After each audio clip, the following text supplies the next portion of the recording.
Mira arrived in Accra with a small bag, dusty slippers, and a heart full of dreams. She had never lived in a big city before, and the tall buildings, noisy traffic, and crowded streets felt overwhelming. Her aunt had helped her find work as a maid in a beautiful home belonging to a respected businessman named Mr. Kweku and his gentle wife, Madam Ajua. Mira hoped the job would help her send money to her struggling family. Everything in the house looked modern and clean, shiny floors, wide windows, and simple African decor that made the place warm and rich. Her room was small but comfortable, and she felt grateful.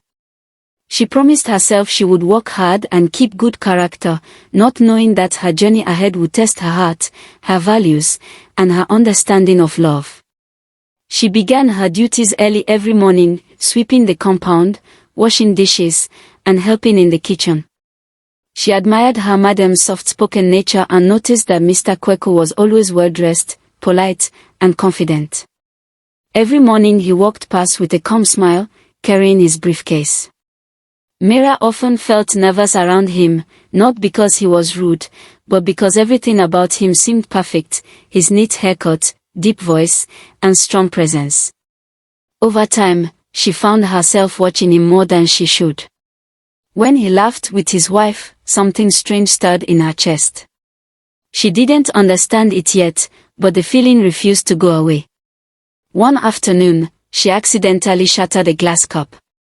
Instead of shouting, Mr. Kweku gently stopped her from picking the pieces too quickly, worried she could cut herself. His kindness made her heart beat faster. That night, Mira thought about him more than she should have. She convinced herself that maybe he saw her differently. It was a dangerous thought, but she allowed it to stay in her mind like a small flame growing slowly. As days passed, she became more conscious of her appearance whenever he was around. She combed her hair neatly, adjusted her dress, and tried to look more attractive. She didn't realize she was stepping into emotional danger. Whenever he complimented her cooking or thanked her for her hard work, she felt special. She began daydreaming about impossible things that didn't match reality.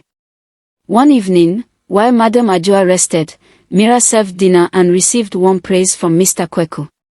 She interpreted it as something deeper. She convinced herself he wasn't happy in his marriage and needed attention. These thoughts were not true, but Mira believed them because she wanted to feel wanted. Temptation clouded her judgment. When Madam traveled to visit her sick mother, the house felt too quiet. Mira told herself she would behave, but her heart was restless. She knocked on his study door to bring dinner, standing closer than necessary. He thanked her politely, but she misread his calmness as hidden interest.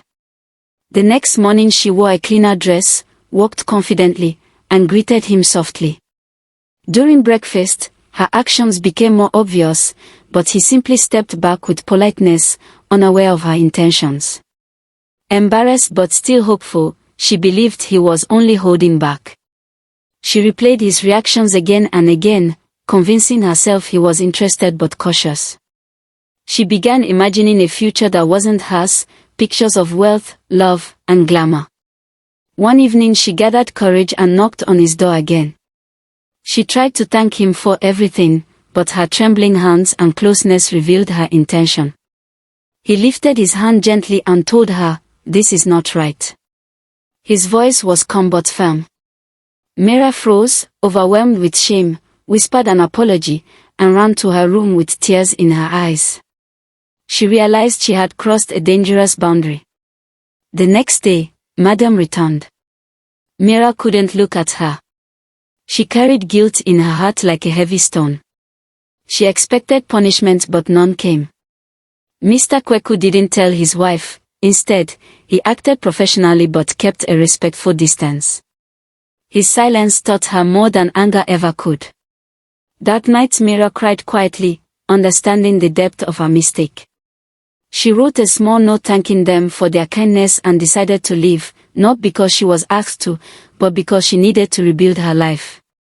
She returned to her hometown where the quiet village air and simple mud houses helped calm her troubled heart. Her mother welcomed her warmly, unaware of what had happened. Mira helped at the market, selling vegetables. The simple work grounded her. She began to feel herself healing as she focused on her family and purpose. At the market, she met a young carpenter named Kobina. He was humble, warm, and cheerful.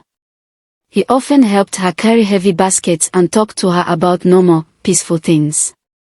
Mira felt at ease around him, something she hadn't felt in a long time. Kobina encouraged her to learn a skill and reminded her that everyone could rise if they tried. She began learning sewing from an older woman in the village. Soon she started stitching small dresses and repairing torn clothes. People liked her work, and she earned money. For the first time, Mira felt she had control over her life through dignity and hard work.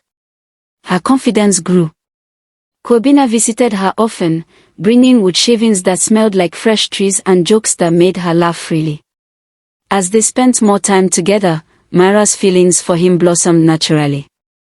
This time, her heart felt healthy and steady. One day, she confessed that she had a past she wasn't proud of.